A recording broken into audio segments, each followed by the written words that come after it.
Okay guys, behind me we got two telescopes and we're going to do this again. I've looked into this at minimum 2 or 3 times in the last couple of years, but I want to do it again because I can't find what I'm looking for. So let's get to it. Okay, so we are looking at, again, telescopes that we can take on an airplane. Like, how large of a telescope can we take on an airplane? Now, as you guys know, this is the one I've done on 3 trips. It's the Skywatcher Heritage 150. The 130 could work too, but I want to go big. Now, a lot of people, they bring, as you guys know, we're going to recap. A lot of people will bring like a 60 millimeter, 70, 80 millimeter, 90 millimeter, maybe up to 102 millimeter refractor. So it could be acro, ED, you know, whatever. That's normally what people bring when you travel on an airplane. I haven't heard or read too many people carrying anything bigger. So I'm probably, I think, one of the few that will bring something like, you know, something like 130 millimeter, 150 millimeter. And what makes the Heritage is that it collapses, so it's actually saving you like a good amount of, so like this is normally would be a 6-inch f5 reflecting telescope, and there's lots out there by lots of manufacturers, but on an airplane you need something a little more compact. So this is very good, and I've used it 3 times on an airplane. Nothing's ever happened. It even holds collimation very well. Now, I pack it very well, type of thing, with 2 layers of rubber, soft rubber, and also that becomes the dew shield after. So it works very good, but in my mind, I don't know why, I feel like I would just like an 8-inch if possible. Now, we've looked at 8-inch SCTs. There's 2 main problems I have with that. Now, the OTA, as we know, if you get the Celestron version, the Meade version is a little bit heavier, but the 2 big problems is that corrector plate. I do not feel with any confidence that that corrector plate is going to be okay in one piece without it cracking or shattering. I have seen several cases on the used market where the 6-inch and the 8-inch have broken. So I think putting this, remember, and it can't go on board or like a carry-on because it's just too big type of thing. So it would have to go on board luggage, and the way they throw them sometimes, I don't think it's going to work. So that's the main reason, because it's 13 pounds for the 8-inch SCT. It's not too bad. Now, of course, remember, you have to add whatever finder scope, your visual back, your diagonal, then your eyepieces. So that 13 pounds will go a bit more. Second of all is the focal length being f10 or 2000 millimeter focal length is pretty large, and the field of view is pretty small. So normally when you want power, that's good, like the planets and double stars and anything small. But a lot of times when you look at deep sky objects, you want a wider field of view because a lot of those are kind of medium to large, I guess. So I feel like the f10, 2000 millimeter focal length, is kind of a hindrance, and that corrector plate. So a couple years ago, I've done where I've gotten the Celestron 8GN, which is an 8-inch Schmidt Newtonian. Now, it's one of those ones that doesn't have a corrector plate, which is great. It has the corrector plate like a 2-inch inside the focus tube.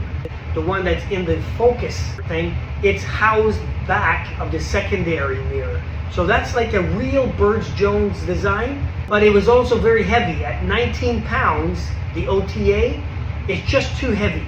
And that's without including a finder scope and that type of thing. So at 19 pounds, it's just too heavy. And that's not including a type of tripod and mount I need for it. So then I started looking at what else is there. The Ioptron does have a Ritchie Ritchie Christian 6-inch, but that's too small. There's no difference in the Skywatcher Heritage. But it does have, they do have an 8-inch f4 Newtonian, very similar to the Skywatcher Quattro. The problem with that, first of all, the Skywatcher version is more expensive, and I believe it even weighs more. So the 8-inch, I can't remember all the figures, I will pop it up. The problem is with the 8-inch f4 is, first of all, 27 inches long. Being f4, I believe it's about 1,000 millimeter. I'm gonna look at the stats. But at 27 inches, okay, even though f4 is decent and 1,000 millimeter can work, it's as big as my suitcase. So there's really no room to put padding on either side. That doesn't work. So I started looking at this model. Okay, so first let's take a look at this. So as you can see, it does not have a corrector plate like a Schmidt Cassegrain or a Maksutov. And it has lots of baffles to stop that stray light. A central obstruction is bigger. Now normally it comes with 2 sets of mounting rings. This is the Vixen, and then usually on that side you have the Losmandyes. I took the Losmandyes out because I won't be needing that, and it's the normal red color. It does have a Vixen type of finder scope, and this is what the back looks like. Now, unlike the Schmidt and Maksutov and those other kind where you have the knob that focuses, here you are not, on this model, the Ritchie Christian, you are not focusing or moving the mirror up and down. You're getting a dual speed Crayford focuser that goes over here. This is the 2-inch model. In the box there does come, I believe they're extra, there comes with different adapters.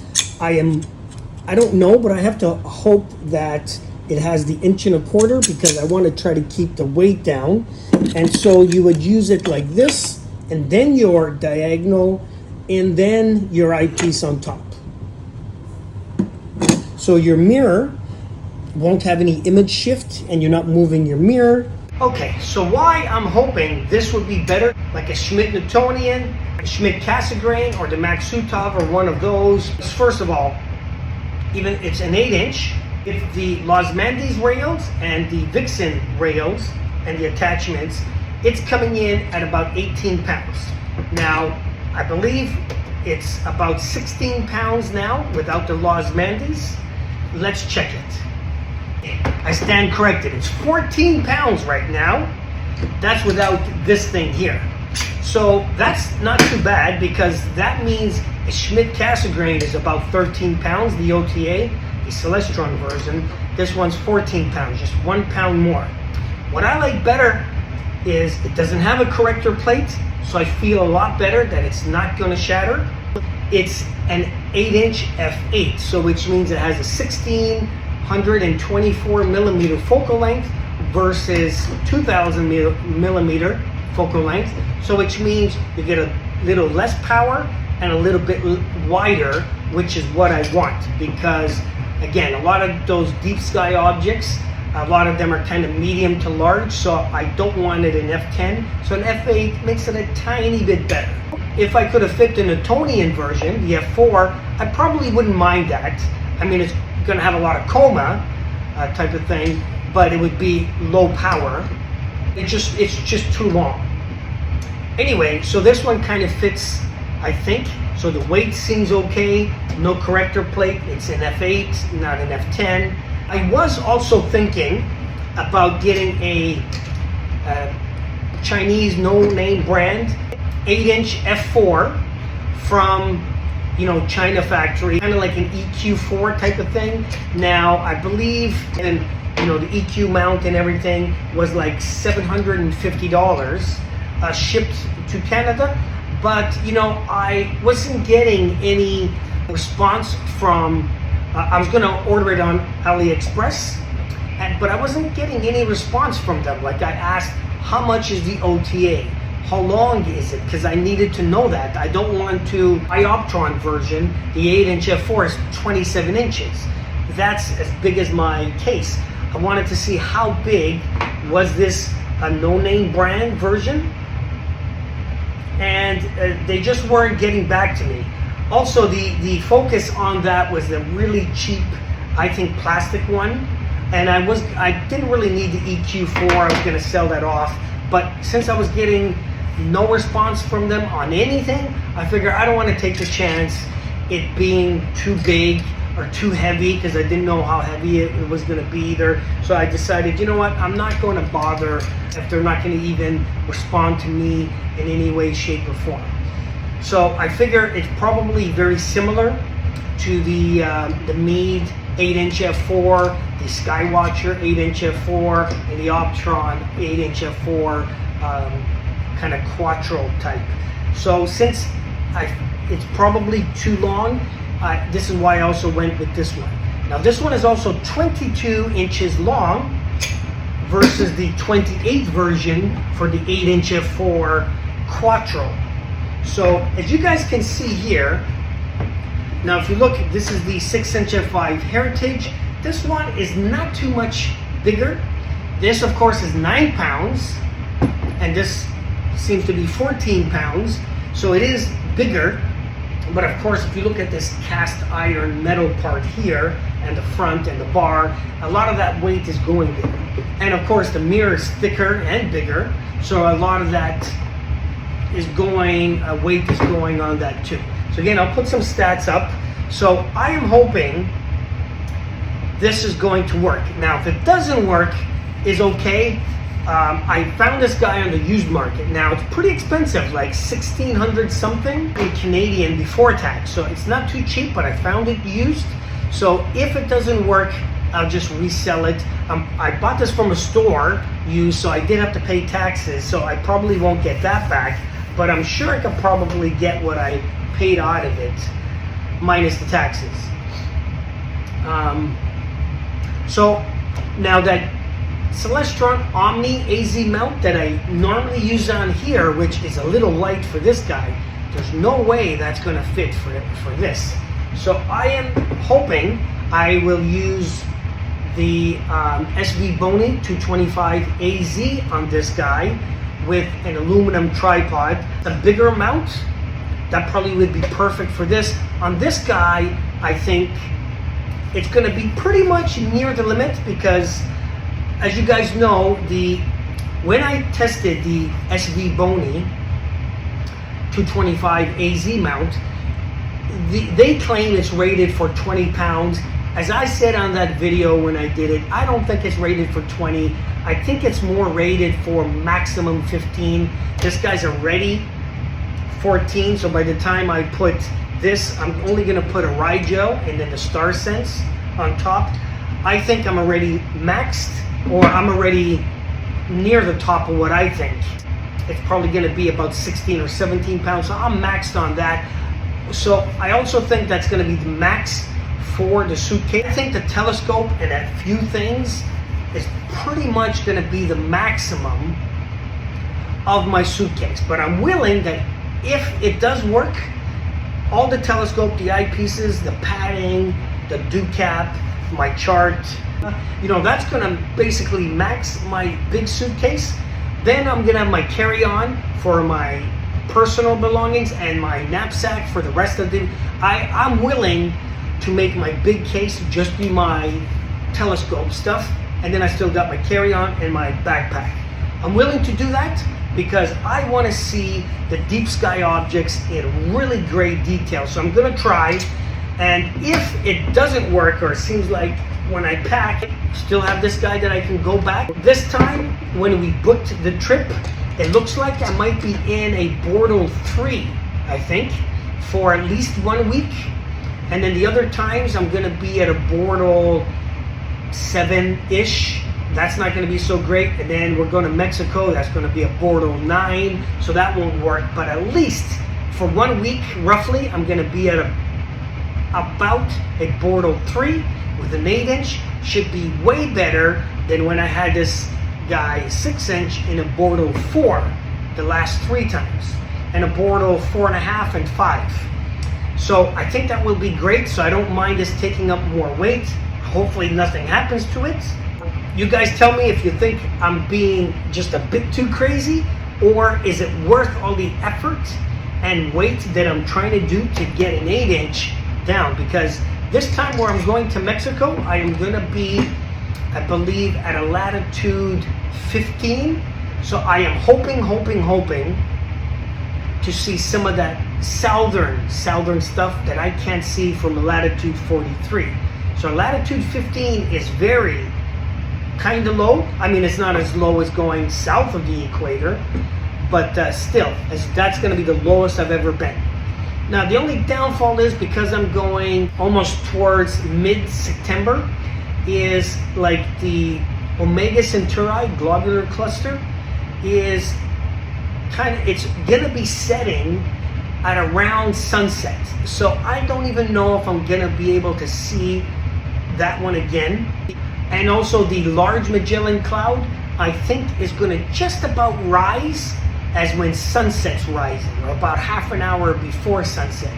So it's kind of like I have one of the best globular clusters is going to just be setting as the sun's setting. So I don't know if I'm going to be able to see it. If I do, I don't know how good it's going to be. And the Large Magellan Cloud, since I'm at latitude 15, I think you can't be any higher than 17. So I'm actually, it's just going to be like 2 degrees over the horizon, 2-3 degrees. So again, I'm doing it at the threshold, but it's also going to be rising as the sun is going to be rising in the morning too. So I don't know, again, it's not the best time. I believe those items is more better between like the winter. I think between November and February, I think, you guys correct me if you're in the southern part, to view those in more prime, higher sky. But I have no choice, that's when I booked it. So I have to hope that everything works out. If not, I'll try to look at other stuff that I don't normally see from up here. Anyway, guys, that's it. So I got this guy. Maybe I'm crazy. I'm gonna try one more time to see if this will work. Okay, guys, so I wanted to show you the back of this. Okay, guys, so I wanted to show you the back of this guy. So obviously this guy screws directly in to here, but it has a little bit of weight for it. I do have 2 other adapters. Now, if you look close, this has like 6 screws here. This also does too. So I think this is if you need more even back focus, like longer, another 2 inches. So you would unscrew it and screw this one in, but I don't want longer. I believe then this guy, if you still need more extension, you screw this guy in. There. Of course, this one has to come out. Oh, I just noticed the front comes off here. Actually, this one's a bit thinner than this one here. So maybe, but not by much. But does this screw in here?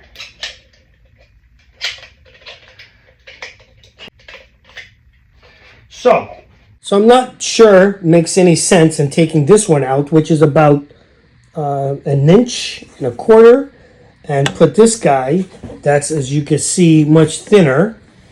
You can get a little bit closer, but really I don't know if that will make any difference. So it can go this way, it could also go that way, but I don't think I need this at all. So I think I'll either keep this original one on here, or I'll put the thinner one if I don't need more back focus. But maybe I should try out the telescope and see if it focuses or not. And I just thought I'd let you guys see that. So it has a few different ways to do it. In fact, it looks like I could even screw this, but I don't think there would be any point to have that guy and that guy. Might as well take out that guy, or whichever combination, I'm not sure. Okay, guys, so this is how the SV Bony looks with this telescope. So, as you can see, yeah, it's not rock solid, but it's not bad at all. So, as you can see, it's not too bad. I mean, it's not rock solid, but it's holding it. Like I said, this is, I don't know, this is probably about 16 pounds here. I could put the Star Sense on this little thing here because, as you know, my friend John got me one of these. So which means I can put the bottom here. I still need to put the top part of the Star Sense on here. And there we go. And I'll probably put a rye gel over here. And it seems to be, now I'm not going to be using this tripod because this tripod's pretty heavy. I'm going to use a aluminum tripod. But again, for like deep sky objects should be fine. I got to see how much this weighs. I have to pack it to make sure. I need the slow motion controls on here. But it seems to be not too bad. But this is where I was saying, this is, I think, about, it was 14 pounds. So I'm thinking it's about 16 with this Crayford focuser. And this is like this adapter, and it's a 2-inch. Then I'm gonna need a, I don't know, I could either put the 1.25 inch adapter and do a 1.25 inch diagonal. That'll keep the weight a little bit down, or a 2-inch diagonal with an 1.25 inch adapter. That way maybe I could use one 2-inch eyepiece for low power. I don't know. But again, right now I'm thinking it's 16 pounds. Depending what diagonal, that could be, it can go up to 18 pounds. So that's why this is probably at the limit of the SV Bony. I don't think it's 20 pounds, 15 is more, but it's better than the tripod that I used on the 6-inch last time.